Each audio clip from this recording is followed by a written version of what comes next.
Hello everyone, this is Kat and welcome back to My Hero Academia Podfics.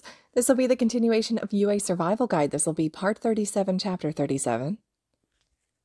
The weekend after Hitoshi's first week in 1A finds the two boys up in the apartment. It's Saturday, early in the evening. Saturdays are the one day a week that the students have a defend for yourself kind of dinner in the dorms, where everyone else is responsible for themselves. A lot of the students leave Saturday evening to spend the night and Sunday at home with their families, so making a class meal isn't really worth it when not everyone's around. A lot of his classmates settle for instant ramen, while others take turn in the kitchen making stuff. Sometimes his peers, who prefer to cook rather than making something, microwavable or instant, make meals together to share, while others, like Kachan, always end up making more than they can eat, which is usually mooched from them when other students are swarming like seagulls. It's usually Kirishima, Ashido, and Kaminari who want to share with Kachan.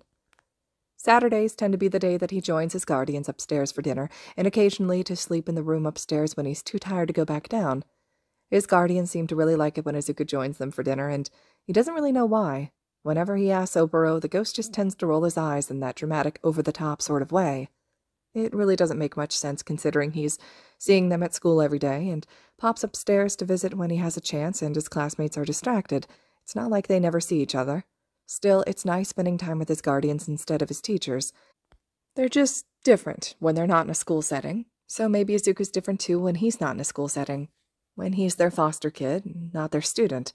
Hitoshi has also made a habit of starting to join them since he's moved into the 1A dorms. It's the second week he trailed up the stairs after Izuku and Oboro, making playful guesses of what Hizashi and Shota are making for dinner. Izuku always knows, courtesy of Oboro, who's always excited to tell him what's on the menu, but it's still fun to listen to Hitoshi try to guess. They're in the living room now, Hizashi's gaming console plugged into the TV. Izuku still sucks at shooter games, but he's found he likes racing games. To be fair, though, he's gotten better at those shooter games with Oboro's coaching, and it's always nice to just shove the controller into Oboro's hands while Hitoshi's being a menace in the game. They're playing a racing game now, and Izuku's actually winning, well, in this specific race at least. He and Hitoshi are sitting side by side on the couch, and Oboro's at Izuku's side, sat on the armrest of the couch with his feet kicked out across the cushions, just shy of touching Izuku. It's the ghost's current favorite place to sit. He likes the angle of the TV and is close enough that Izuku could toss him the controller if he wants. It's not the best place for the ghost to sit, considering it looks like a fully open seat beside Izuku to anyone who can't see the ghost, and Oboro has to flail backwards off the couch whenever Shota or Hizashi choose to sit there. It's always hilarious. Hizashi's in the kitchen, working on tempura shrimp and vegetables for dinner. Oboro had been very excited to burst into Izuku's dorm to tell him as such. Must have been one of the ghost's favorites. The apartment smells delicious, and Izuku can honestly say he can't wait to eat. Shota wasn't back from the school when he and Hitoshi had arrived, but to be fair, Izuku had let them in because Hizashi had also gotten caught up with a student after class. It's not the first time that Izuku had been alone in the on-campus apartment, but it's still strange. There's nothing wrong with the apartment, not really, but it doesn't feel the same as the off-campus one. It's the strangest thing. He's got a key, and his room feels familiar enough, but it's just not the same. Still, Hitoshi doesn't mind making himself at home, stripping off his blazer jacket as he beelines for the gaming console to set up the two of them to play while they have some free time. Hizashi comes home no more than half an hour after them, smiling fondly when he sees the two boys on the couch already playing. It's domestic and familiar. The blonde had joined them in the living room for a while, Izuku and Hizashi passing the controller back and forth as Hizashi asked them about their days, and then the man had disappeared in the kitchen to start on dinner. Shota was the last to arrive home. Izuku's so focused on the game that he doesn't even realize the other guardian has returned home. Not until... Catch. The word is called from the side of the couch, almost by the door. The green-haired teen startles at Shota's voice and fumbles to do so, but the small projectile isn't heading for him. Hitoshi just barely manages to drop the controller into his lap as the small ball of paper lands in his fumbling hands. "What?" the purple-haired boy demands in a deadpan. "What is this? I was winning." Izuku leans to the side to observe the ball, like it's a trick, a question, or a riddle, or a puzzle, or something, but it's just a regular sheet of paper wadded up into a ball, almost like... Oh no. Hitoshi's now trying to uncrumple the paper as if his uncle would deliver a message via a paper ball, but a sick feeling is settling in Izuku's stomach as he watches the man out of the corner of his eye. Shota's indifferent as he organizes himself in the Genkin. "You were very familiar with the paper ball in homeroom the other day," Shota calls back without looking away from his untying laces. "Care to exhibit your newfound talent for me?" Hitoshi still looks confused, even as Izuku's eyes widen as they glance at each other. Izuku sees the exact moment that Hitoshi connects the dots. His expression drops into one of panic, eyes widening as he catches Izuku's own nervous eyes. Shota's not looking at them, distracted in the Genkin as he organizes the cluttered mess of his shoes, and Izuku feels a little bad that he'd forgotten to line his shoes up, but to be fair, Hizashi had also kicked his shoes off and forgotten about tidying them as well. What the hell does he mean? Hitoshi snarls, lowly in panic, voice carrying just enough for Izuku to hear. He grabs a fistful of green-haired teen's sleeve as if to add emphasis to the panic. He saw that? Dude, I can't throw, like at all. I don't know, Izuku whispers back, glancing at where Oboro is watching like they're his own personal drama or something. Izuku would love to throw a cushion at him just to wipe the amusement off his face. He was in the room. I forgot he doesn't know. You could have said something. He was sleeping, Hitoshi snaps as he stares wide-eyed at the paper ball in his hand. I thought we'd be safe. I didn't think he'd see, that he'd know. You thought he was asleep? Izuku asks in shock. He's blinking in surprise as he turns to Hitoshi. The older boy's face twists into a betrayed grimace. You knew he was awake? I thought you knew, Izuku defends quickly. You're his nephew. How could you not know? I just wanted to see what would happen. He always is asleep. And what does my state of consciousness have to do with Hitoshi's sudden throwing expertise? The two boys startle, looking between each other before focusing on Shota, who's coming finally into the room. He deposits his capture weapon and goggles on a side table in the Genkin as he comes closer. He stands in the entranceway of the living room, glancing between the two of them as he laces his arms over his chest. Nothing, Izuku blurts out nervously. Nothing, really. We've been, practicing. Oboro perks up with the offered excuse. Practicing, Izuku repeats instantly with a gasp, shooting his friend a thankful glance. Yes, we've been practicing, throwing balls. Paper balls. Hitoshi cuts Izuku off, sounding nervous too, but more put together than the younger boy does. We've been working on throwing paper in the dorm and, in his room up here too, and at the apartment, killing time. When we're bored, it's paper toss, tossing paper balls into his trash bin under his desk. I'm aware of the concept. Shota cuts him off, looking suspiciously between the two of them. Right, of course. It's a whole thing, Izuku continues with a sharp nod. It's a whole lot of fun. So we play a lot. We're good. Hitoshi's gotten really good. But not that good, the other boy corrects with an inhale. I'm okay at throwing paper balls. Zuku's been helping me get better since you've seen how awful I am. Seriously, it was all luck. It fluctuates, Some are good, and others. Hitoshi winces. Not good. You two are sounding very suspicious. Izuku startles at Hizashi's voice, attention whipping to where the blonde is settling into the doorway between the kitchen area of the apartment and the living room. What's this all about anyways? Hitoshi can apparently throw. Shota offers as an explanation. Hizashi blinks, looks between the three of them before a frown settles on his lips. He pushes his glasses up his nose, and he studies Shota again until... No, he can't. Ouch, Uncle Zashi. Hitoshi scoffs. You wound me. Sorry, kiddo. Hizashi backpedals with a placating laugh. Just, you've never been able to, you dig? Last time you and Sho played catch, you gave me a black eye. I wasn't even playing, and Shota was on the other side of the yard. I remember that. Oboro laughs as he smartly moves to sit on the coffee table instead of the couch. Toshi cried for hours, wouldn't stop apologizing or even let Hizashi out of his sight. The kid insisted on being held by him and sitting with him. It was like a month until Hitoshi would even touch a softball. Bald, when his dad had took him out to try for Little League. I mean, you'd think that the softball had murdered his entire family or something. Izuku tries really hard not to react. He still looks over toward Hitoshi, and the other teen bristles like he knows the ghost had said something. Hitoshi glares lightly at the arm of the couch where the ghost is no longer sitting. Oboro cackles. Don't remind me, Hitoshi pouts. What's with you two and making me relive my traumatic childhood memories? And in front of your kid, too.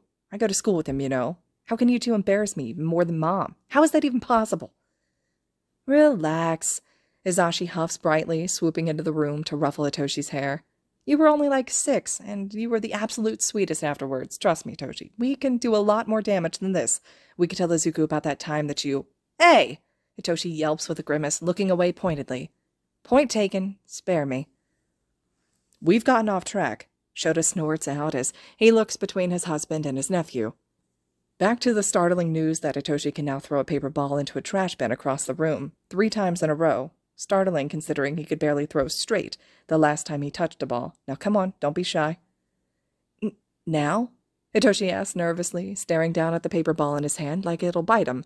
He looks desperately to Izuku, who in turn glances desperately at the ghost that's still watching from the coffee table. Would there be a more appropriate time for you? Shota drawls with a tiny smile. We don't have all night, Hitoshi. Zashi made dinner. On with it. There's no bin. Hitoshi stalls.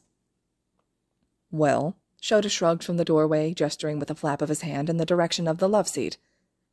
Aim for that box over there. Let's see how this throw you amazed my entire class with is. I'm on the edge of my seat. The box in question was an old jelly pouch box that Blanket had grown oddly attached to. It was hidden away between the entertainment stand and the love seat couch. It was kept simply because the cat liked to hide in the depth of it and pop up like a vicious jack-in-the-box, trying to snag fingers and loose clothing. Hizashi is waiting in the kitchen doorway, and Shota has now stepped into the room. Izuku'd never seen Hitoshi look more nervous. He's never felt more nervous about a ball of paper. He turns his head slightly to look at the ghost subtly. Didn't I tell you that he was on his own? Oboro sighs dramatically, far too dramatic for someone whose idea that paper toss scheme was, and Izuku shoots the ghost an annoyed scowl, which might perfectly convey his unsaid words as the ghost sighs again, this time defeated. Okay, fine. One more time. I guess this was sort of my fault, even if it was super cool. Oboro uncrosses his legs and pushes himself up. Izuku watches out of the corner of his eye as Oboro brushes his fingertips through Hitoshi's wrist before pinching the paper ball again and giving a tiny tug to announce his presence. Izuku feels Hitoshi startle at this side, but the older teen just relaxes after a quick bit. He looks toward Izuku for guidance, even as Shota and Hizashi wait silently, probably watching them intently. Okay, Oboro lulls his attention to Izuku. Listen, get him to toss it twice. It'll go in the first time, proof, and then miss the second. Low expectations returned. Good as new. Izuku knows his nose crinkles in offense for Hitoshi's sake, but he gives a little nod anyways. The ghost is quite literally saving their asses right now. There's no harm in trying, Izuku offers casually, or he attempts at casually, but he knows his voice has raised an octave due to the nervousness. Right? Yeah. Hitoshi gives a slow nod, eyes flicking between Shota, Hizashi, Izuku, and the empty spot in front of him, where he can no doubt feel the chill of a ghost. It may go in, or not. Are you two all right? Hizashi asks slowly, arching a worried eyebrow. You're acting a little weird. Yes, Izuku blurts out. Of course, we're fine. Hitoshi, throw the ball. Right. Hitoshi sucks in a breath before angling his arm back and throwing the ball. Oboro carries the ball to the box, batting it in when he's close enough. He turns back to Izuku with a squinty-eyed grin. Now come pick it up and get him to throw it again. I won't help this time. Nice one. Izuku cheers awkwardly as he pushes himself up to do as directed. Hizashi looks completely surprised, blinking at the box like he can't believe he just witnessed it go in, while Shota is staring at Hitoshi with a calculating look. Hitoshi has managed to rein in his own surprise, which Izuku knows Shota would have noticed instantly. Whoa, Toshi, that was amazing! Hizashi glances back at the teen that's still on the couch. He sounds impressed and a bit in disbelief. I didn't believe you, but that was a good throw. How did you do that? Shota asks as he steps closer to the couch. You can't throw. What is this, gang up on Hitoshi Day? The purple-haired teen sneers as he glares back at his uncle. You saw it, Uncle Sho. I very much can throw. Occasionally. I still suck, though. Most of the time, I mean. You can't throw, Shota repeats, eyes narrowed on the teen. What do you say, Toshi? One more time?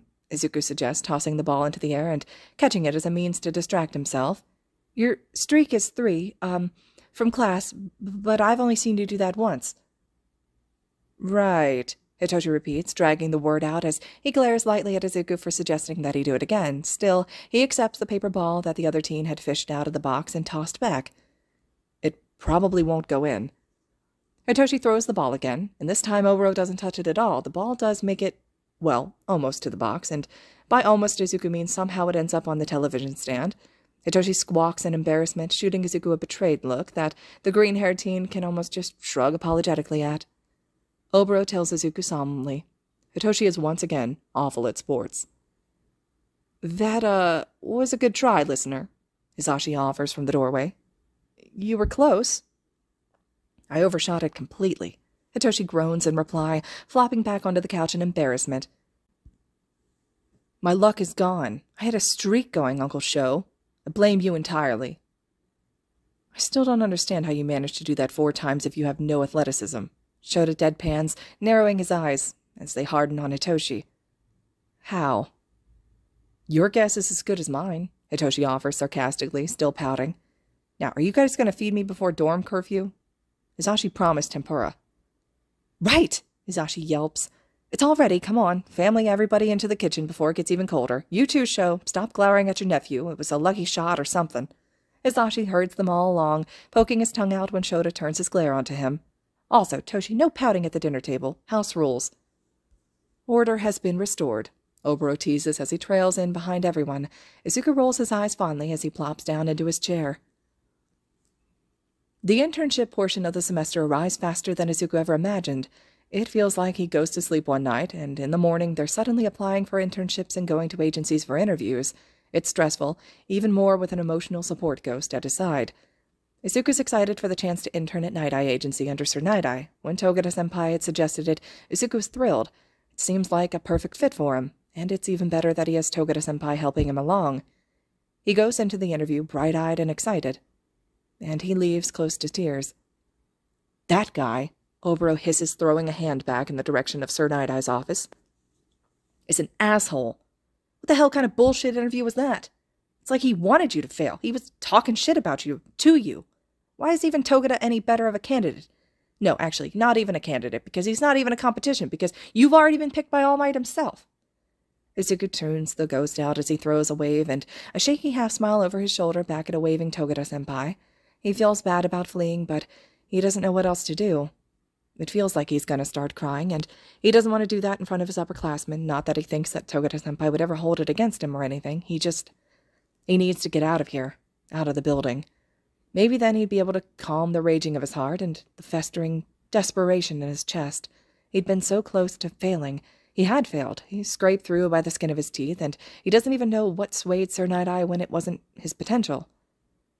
He's just being a jerk, throwing a tantrum. That pro in there is just so entitled. Figures that All Might's only sidekick would be so full of himself. Izuku chances a quick glance at where Oboro is keeping pace at his side, still ranting at his genuine anger. God, All Might makes decisions about his super quirk without even consulting him, who he hasn't even sidekicked with for literal years, and the guy takes it out on you. Bullshit. It's not Togata-senpai's fault. I don't think he even knows about my quirk. Izuku swallows down the anxiety in his chest. He is defending the older student because it really has nothing to do with him, even if Sir Nighteye was insistent that Togata was better suited to inherit One for All. You can't be mad at my senpai for what Sir had said. Sir Nighteye likes Togata. That doesn't mean that he has to like me too. I don't really understand what I did wrong. I'm not mad at Togata. Oboro snaps, and yeah, he's pissed. I'm mad at him. And you didn't do anything wrong, Izuku. Nothing. You got it? He's just a salty pro-hero who thinks he knows best about stuff that he has no business being a part of. It's not like he was All Might's predecessor or anything. He was a sidekick. Oboro gestures wildly to the doorway at the other side of the room that they're quickly walking away from once again as he speaks, nose crinkled in a snarl. It's been a while since Izuku had seen the ghost this upset. The ghost is still fuming, walking briskly at Izuku's side as the teen heads toward the agency's reception area, intent on leaving the building as fast as he can. He'd planned on catching the subway back to Yuuei with Togata-senpai when the day was finished, but after his meeting with Sir Nighteye, despite the desired results of actually getting an internship against all odds, he hasn't really wanted to face his upperclassmen and hang around. He knows Togata-senpai won't say anything about what happened in the interview, if just to spare Izuku's feelings and pride. He's far too kind to snoop and gossip about private affairs that happen outside of the school.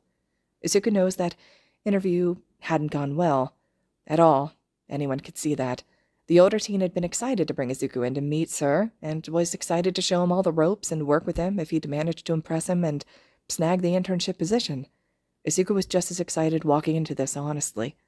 He liked Togata-senpai instantly, as soon as his class had met the 3 third years at Shota's insistence, and seeing Togata-senpai in action that day, using his quirk and being so kind and supportive and enthusiastic, and very naked, which he was also easily avoiding them and their attacks all at once, it had been amazing. how he'd single-handedly taken out Izuku's entire class in just minutes. The third year just had a way about him, kind and encouraging even as he wreaked havoc on them easily, smiling the entire time but in a friendly way and not a condescending sort. A destined hero. Izuku had heard nothing but good things about Yuei's current big three, and Togata-senpai really had exceeded Izuku's expectations, which is why he'd instantly jumped on the offer of an internship at the agency that the upperclassmen worked for, Sir Nightaye's agency, All Might's one and only sidekick ever. The internship had honestly sounded perfect.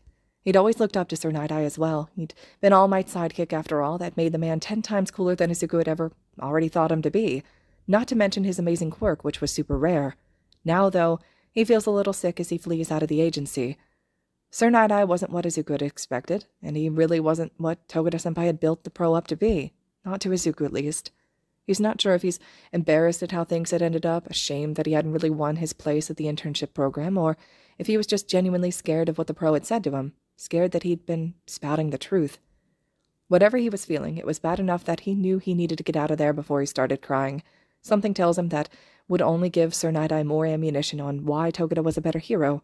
Izuku's not sure he'd be able to handle that. Togata-senpai is a good hero. He knows that.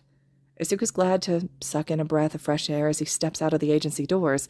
He's so glad that he doesn't have to stay, even though he was initially planning to, if he did manage to impress Sir Nighteye and get the internship. He simply can't be there anymore. Not right now. Not after that. Izuku thinks that Togata-senpai understands that. The older student had seen how awfully the interview had been going, no matter how hard Izuku tried to impress the pro. Izuku knows the older boy had been worried as the interview progressed that Izuku really wouldn't have gotten the internship. Maybe that's why Togata-senpai hadn't said much as he batted an eyelash when Izuku had sputtered his way through explaining what he was going to do and catch the next train back to school instead of sticking around like they'd planned. He'd simply smiled in encouragement and patted Izuku on the shoulder instead. Togata-senpai still had his afternoon of interning, so he can't join Izuku even if he wanted to. Izuku thinks his older friend had been a bit hesitant about letting him go on his own, and that he couldn't accompany him back to school. Maybe Izuku looks more wrecked by the outcome of the interview than he had thought. Still, despite the hesitance in Togata-senpai's eyes, Izuku knows the older teen has responsibilities at the agency already. It would be a waste of him bringing Izuku back to Yuei, not to mention a distraction from his internship duties and the upcoming patrol that Senpai had been telling Izuku about on the train ride into town. And he'd never want to distract the older boy at all. Sir Nighteye already doesn't like him. What would he think if Izuku was being a distraction to his model intern? Would Sir Nighteye even take back the internship approval? Izuku can't risk that. He'd hardly gotten the internship offer in the first place. There really isn't anything keeping him at the agency right now. It's not like he can really do anything without the paperwork being completed, which also needs his homeroom teacher's signature, and he doesn't even have his hero costume. The internship paperwork doesn't need to be filled out at the agency, and Bubble Girl hadn't minded putting together the necessary paperwork for him to bring back to school. Plus, he knows between Shota Hizashi and the public transportation system that Musutafu has, he'll find some way to deliver the completed paperwork, preferably when he's not mourning the pro's haunting words. I mean, Oboro's voice brings him out of his thoughts, and it's then that he realizes the ghost had been talking the entire time, no less annoyed than when Izuku had left the office. He doesn't get any say in who One for All is passed down to. The quirk's never even touched his stupid all-seeing eyes. It's bullshit, Izuku. He's been an asshole, because he doesn't agree with All Might's decision. One for All shouldn't be affecting your internship in the slightest, but it clearly is. That's not right. Izuku knows all this, logically, but that doesn't mean that the obvious rejection despite his new internship doesn't fill his chest with dread. Sir Nighteye had been ruthless in what he said and the interview. When those 3 minutes were up, Izuku had thought that he'd lost, that he'd failed. He hadn't known how he was going to tell his guardians or classmates or All Might himself. You know he's wrong, right? Oboro's voice drags Izuku from his thoughts. He's surprised to find them outside the agency now, lingering around the side of the building. He doesn't know when he stopped walking, but he takes the knowledge in stride as he leans back against the rough siding of the building itself. The ghost looks worried, lip caught between his teeth as he studies Izuku. You can't let someone like him get to you. Izuku, just because he can glimpse into the future doesn't mean he knows anything about you, or what you're doing with the quirk. It was a rigged test. You had 3 minutes to prove yourself capable when he already knew everything that you'd do for an entire hour. You can't honestly think that that's a fair test. You're an amazing hero, and you're doing wonders with it. All Might picked you for a reason. He picked you, not Togata. Izuku nods slowly, even if he doesn't completely believe that. All Might had chosen him, but was he the right pick? There's no question that Togeda-senpai wouldn't be able to do amazing things with One for All and his permeation quirk together. What did Izuku bring to the table? Hey. The ghost sighs, and Izuku feels the ghost lightly slap his cheek to get his attention, and then the ghost lightly pinches Izuku's chin between his thumb and finger, angling his drifting attention back toward Oboro's own face. Stop doubting. You're being painfully obvious. I know that's exactly what's going on in that head of yours. This is what he wants, Zuko. He wants you questioning yourself. He wants you doubting yourself. I'm not.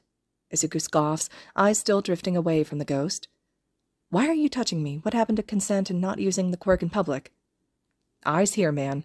Oboro huffs as he moves his hand to catch Izuku's cheeks in his hand. He taps his finger twice against Izuku's cheek. Izuku looks back with a huff, eyes narrowed on the annoyed pout on the ghost's face. The more you look away, the more annoying I'll get, and I couldn't think of anything other to do to get your attention. It's fine, I'm solid, and I have some control over my quirk. Give me some credit, yeah? Izuku blows out a huff of a laugh as the ghost continues squishing his cheeks together between his palms.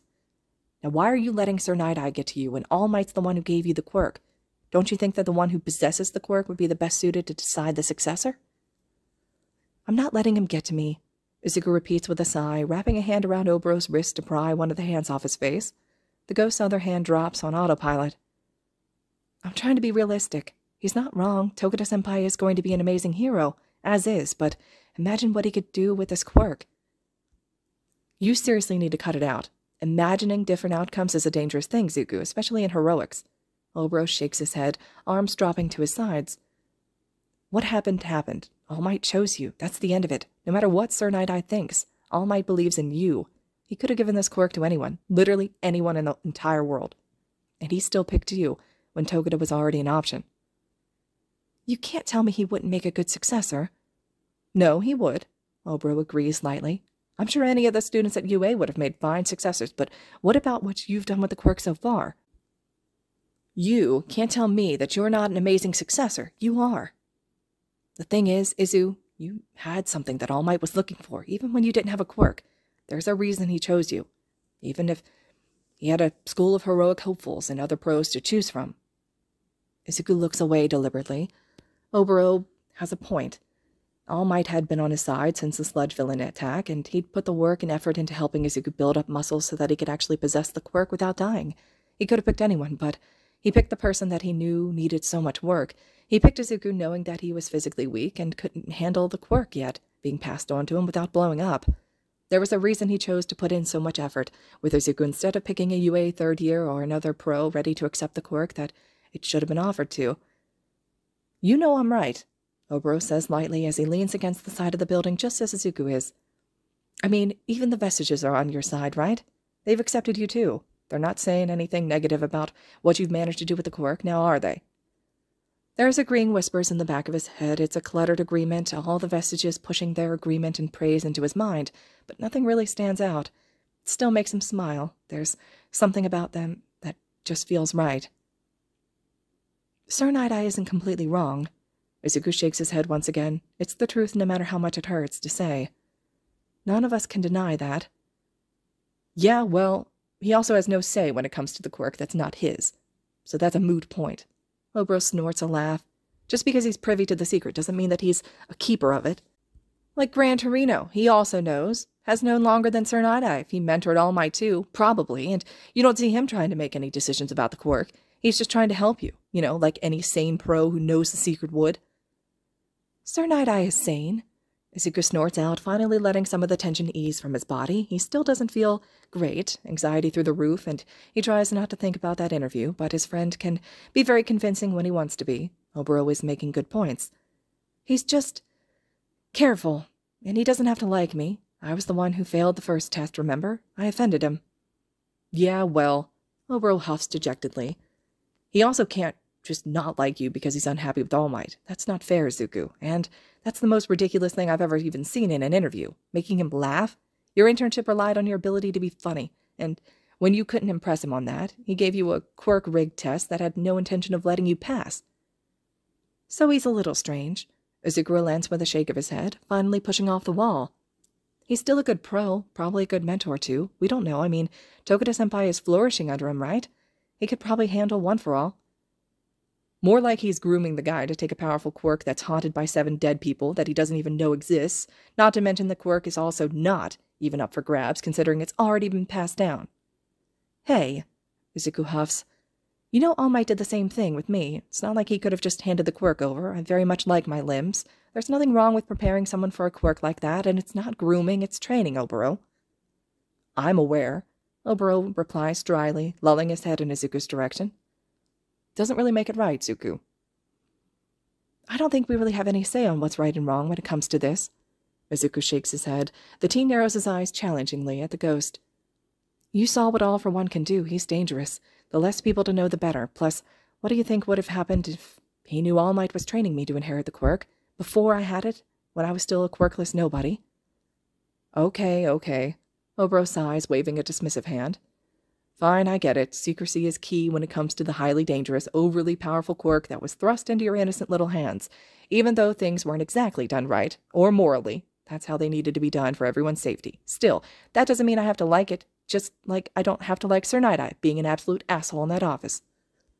Izuku tucks his hands into the pockets of his slacks, finally stepping away from the side of the building. You're still mad about that one, huh?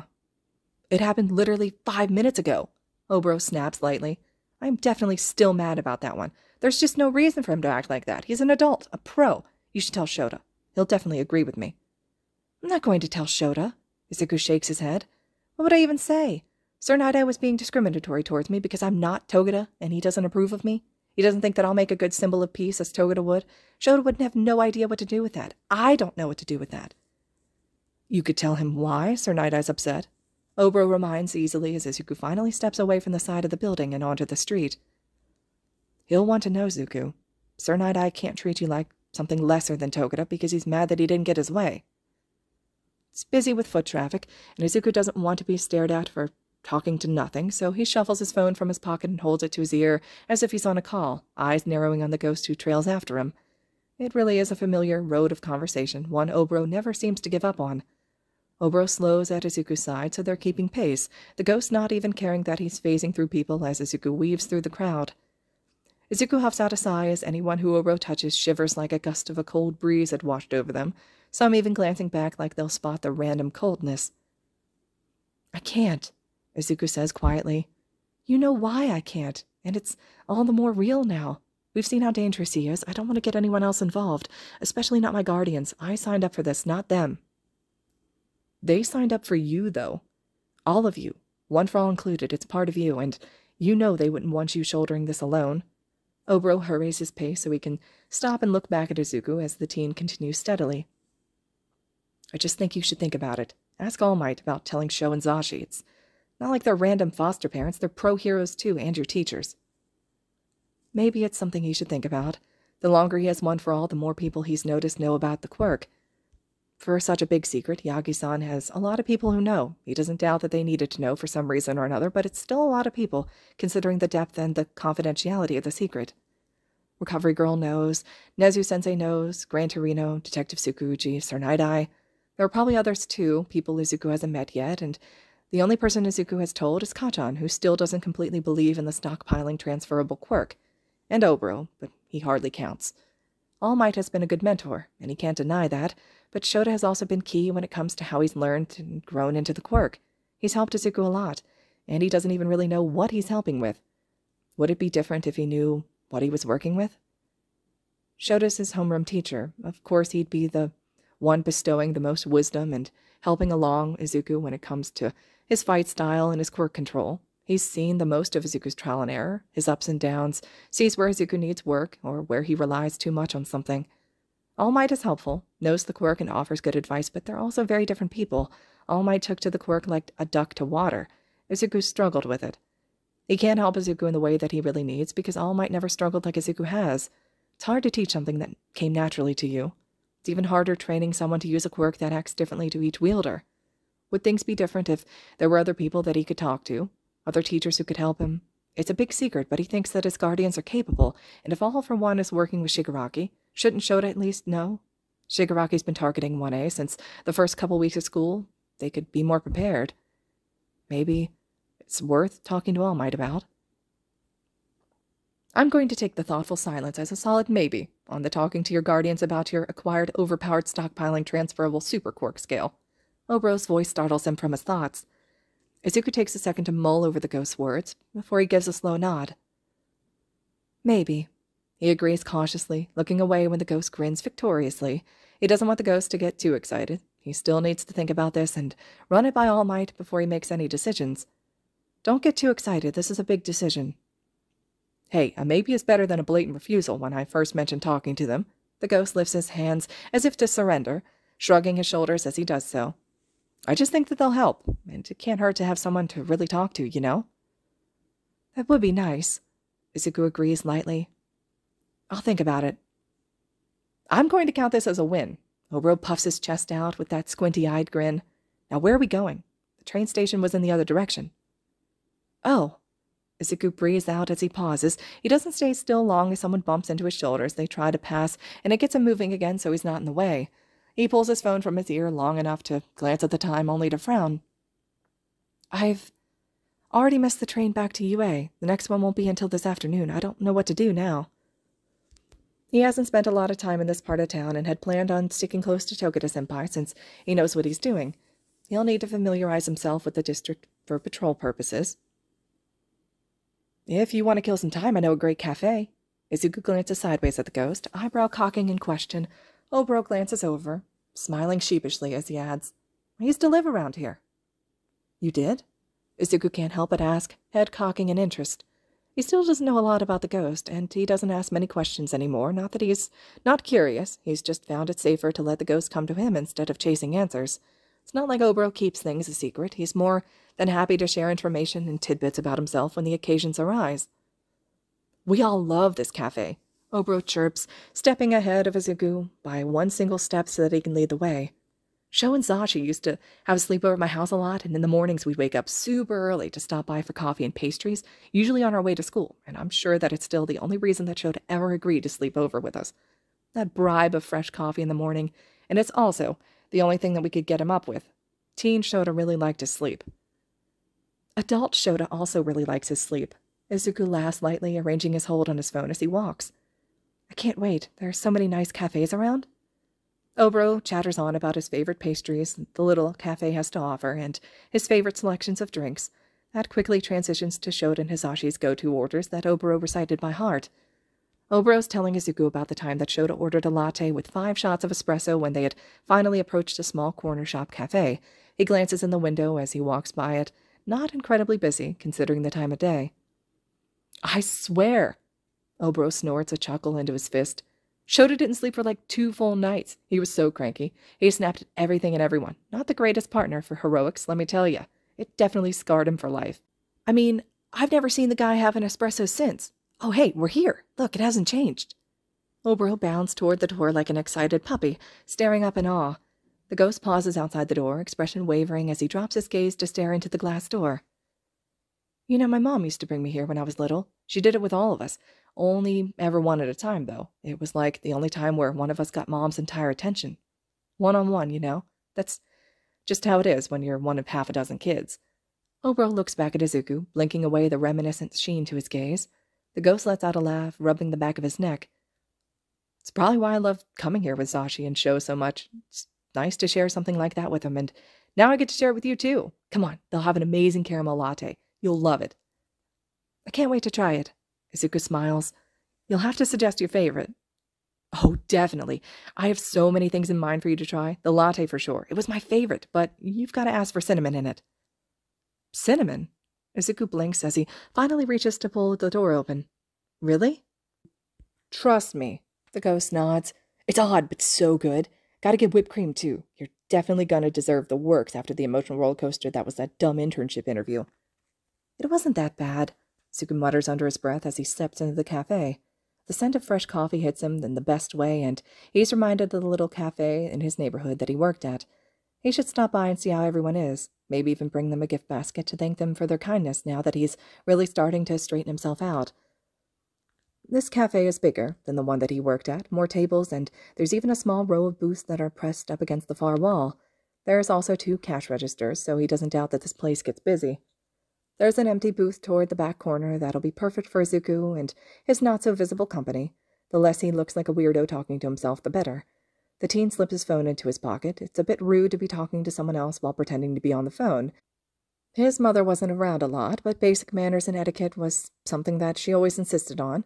If he couldn't be normal, he could at least be a gentleman. "You say that," the ghost huffs with a frown, "but you didn't see the look on your face." "That's fair," Izuku decides, silently as he waits in the line. When he makes it to the counter, Oboro coaches him through ordering the perfect drink and the best snack, the caramel latte with cinnamon mixed into the coffee before the steamed milk is added, then topped with whipped cream and drizzled with caramel sauce. He also asks for a chocolate croissant. He's never in his life ordered anything so intricate, so he's literally repeating after Oboro word for word to make sure that it's done right.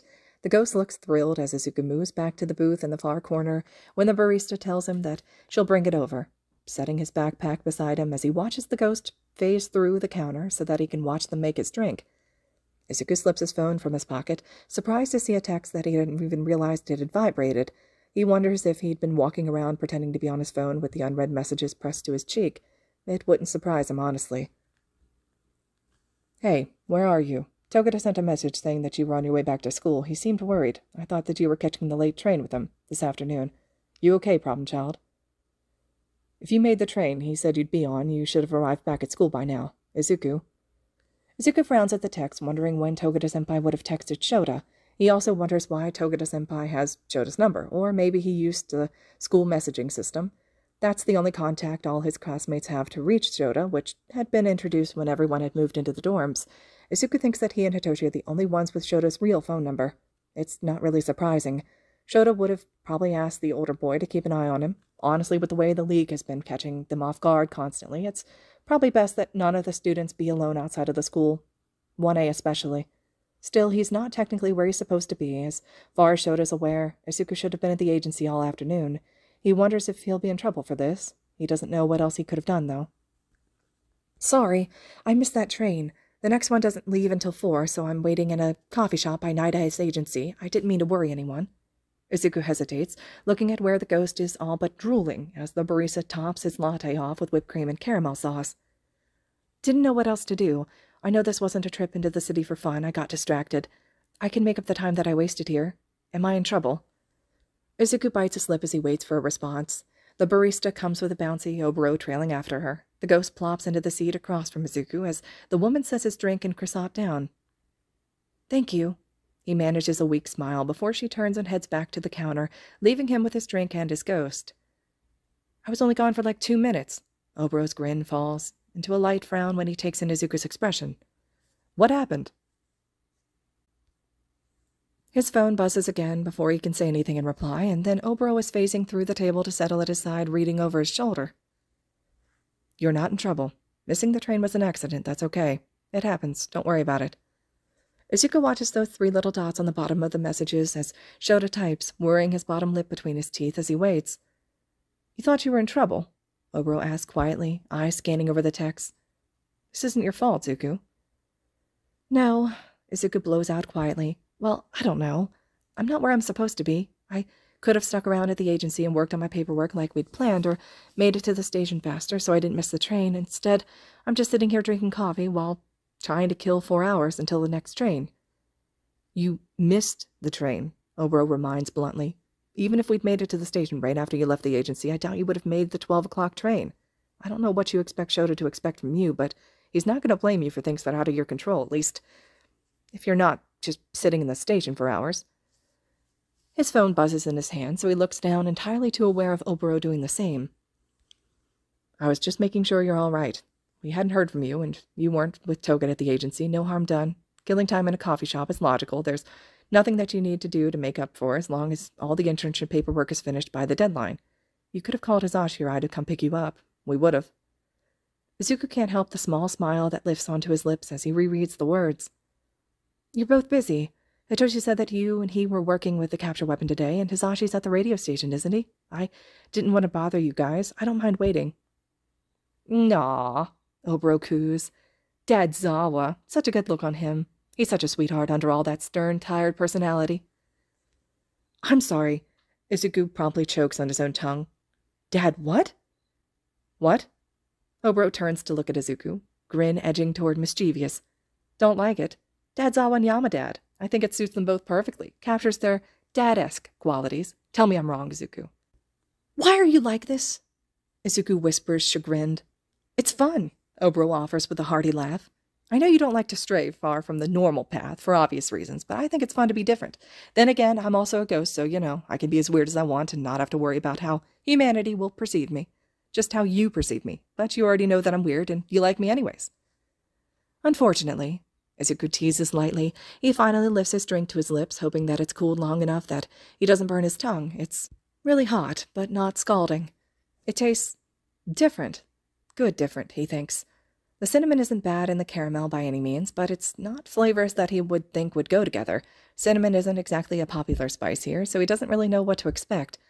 The sweet of the caramel with the warm and the woody sort of flavor the cinnamon has, it's balanced nicely with the coffee, which Izuku doesn't drink often, and the whipped cream ties it all together. Good, huh? Oboro asks with a wide smile, leaning on his fist on the table. I keep telling people it was oddly good. No one trusted me enough to actually try it. Well, except Zashi. I don't think he was a fan, which was fair. I love him, but I guess we can't all have sophisticated taste buds. Izuku snorts a surprised laugh into the next sip of his latte. He winces as the whipped cream and the latte foam and spatter up onto his nose and his top lip. It only slightly burns.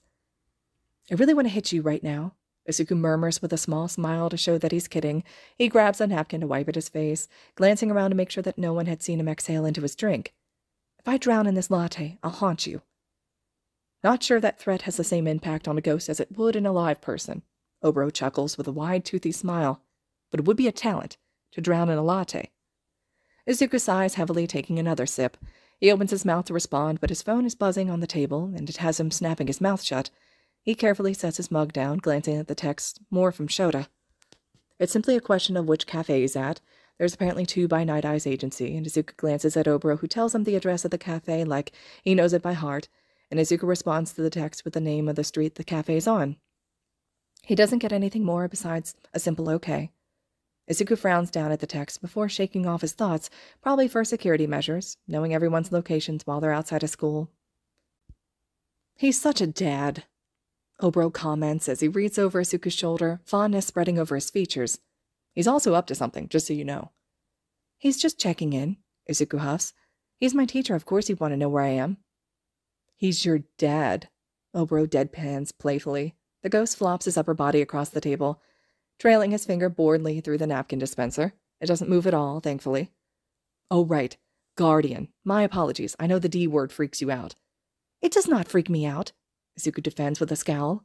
I'm just their foster kid. You're their kid, not just their foster kid, Oboro corrects easily. You're their kid, and they're your dads.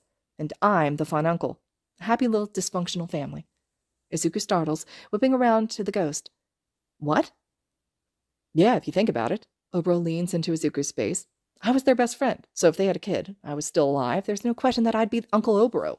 Cool Uncle Oboro, because there's no way that I'm not the cool uncle. I'd be the greatest uncle.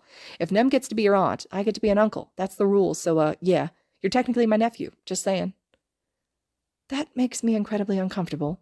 Izuku snorts in amusement as he lifts the chocolate croissant to his lips.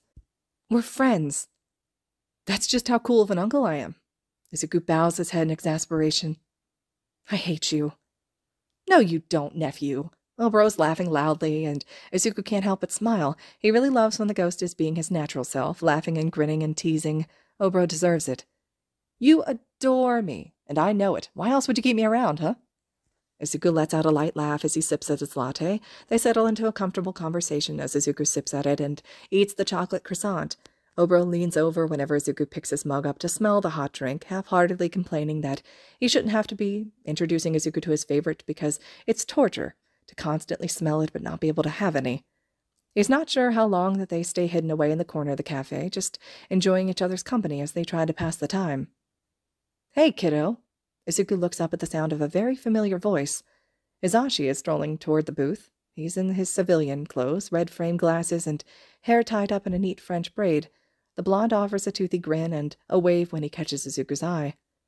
Oboro doesn't look too surprised to see Hisashi. He stifles a grin and leans closer to Izuku.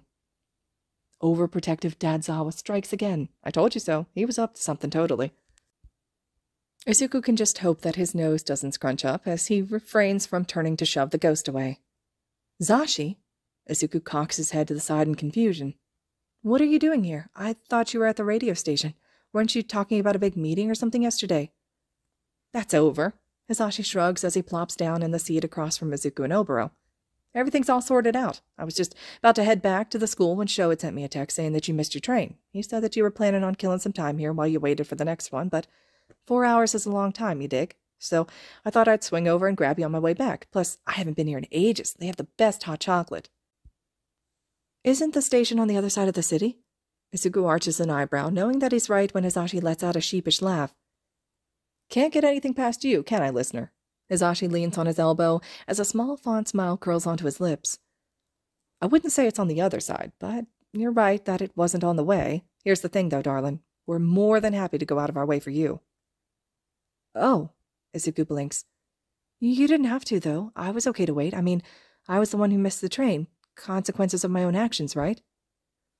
No, we didn't, Hisashi agrees thoughtfully. But we want to. And honestly, neither of us were too keen on just leaving you alone in the city when we could arrange a ride for you to get home. It doesn't matter if you miss the train or not. There are other modes of transportation, and we're more than happy to come grab you instead of leaving you to wait for hours. I know you're used to doing things on your own, and you're so very sweet to not want to bother us, but taking care of you is never a bother. It's not? Izuku glances quickly at Oboro before looking back at his guardian. Nope, the pro says, popping the P in the word. You're never a bother, kiddo. You'll never be. We like knowing you're safe and sound, and anything we can do to make sure your life is a little easier is well worth it, yeah? Izuku isn't quite sure how to respond to that. It sounds so genuine, so honest. He's not used to people wanting to go out of their way for him. He's used to public transit and long wait times and relying on himself to get from point A to point B, making sure that he knows the bus or the train schedules and making sure that he's waiting directly on time lest he miss it. Even now, after living with his foster parents for so long, he can't help but think that his problems are his problems. It's a hard habit to break, especially when he spent so long perfecting it. He doesn't know what to reply with, so he chooses the safest option. Thank you. It's not something you need to thank us for, Hisashi smiles softly. But you're very welcome, sweetheart. Don't worry about asking us for things. We're prepared to help you however you need it, you dig? I dig. Izuku smiles shyly. He picks up his cup to distract himself with a sip. Hisashi smiles widely, finally relaxing a little as he leans back in the booth. So, he draws Izuku's attention back with a light-hearted drawl. You ever come here before? What'd you decide to try today? Oh, Izuku shakes his head as he sets his mug down. His latte's almost gone now, and there's only a bite or two left of the croissant. No, I just saw the sign from outside, and I thought I'd check it out while I wait. I see, Hisashi hums. He leans forward again, settling into a lean on his crossed arms. This place smells delicious, just like how I remember it. It's one of those smells that just sticks with you, you know?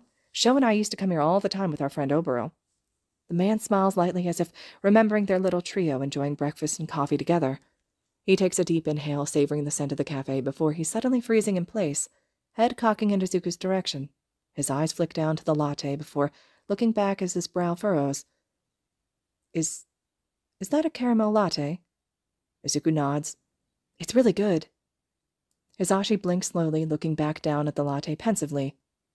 And did you get cinnamon in it? Izuku looks down at his own drink in surprise. Yeah, how'd you know? Hisashi swallows. I could smell it, I guess. I've had the caramel latte here, and yours just smells, I don't know, different. It's just familiar, one of those smells that just reminds you. You dig? Brings back a whole lot of memories. Oboro that was his go-to drink. Caramel latte with cinnamon. He loved it. It always smelled so nice, but I don't like cinnamon. See, he's clearly got no taste. Oboro huffs out playfully. Cinnamon is so underrated. Oh, Izuku breathes out, eyes flicking over to look at the ghost that's leaning on the table watching them. He refuses to actually turn his head, trying to keep his attention on the alive person. Really? Yeah, Hisashi laughs, but he still looks a bit shaken. It's just one of those weird orders, I guess. You don't see it often, probably why I associate it with him. Reminds me of him is all. So, Is this something you like, kiddo? Cinnamon and coffee? I didn't really think you liked coffee all that much, but we can swing by the shops and grab some cinnamon if you like. Oh, no, not usually. I just thought I'd try something new.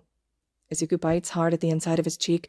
Oboro's watching them in rapt interest now, looking between Izuku and his school friend. Friend told me I should try it, so I did. Izashi pauses as he processes the words. He blinks once, then a second time, eyes dropping back to the latte before sweeping over to the remainder of the chocolate croissant. A friend. Izuku nods slowly, but he doesn't offer anything else. It feels like he's suddenly in dangerous territory. Izashi looks thoughtful, which isn't great considering Izuku is currently sat by the dead school friend that Izashi's talking about. How'd you like the croissant? Izashi asked lightly, eyes narrowed on the pastry like it held all the secrets of the universe. Chocolate's the best, right? Yeah, Zashi, are you okay? Izuku shivers lightly as Oboro accidentally gets too close as he ruffles awkwardly. Did I do something wrong? Oh, no. Izashi jerks his attention back up. Of course not, sweetheart. It just, Oboro used to order that exact thing.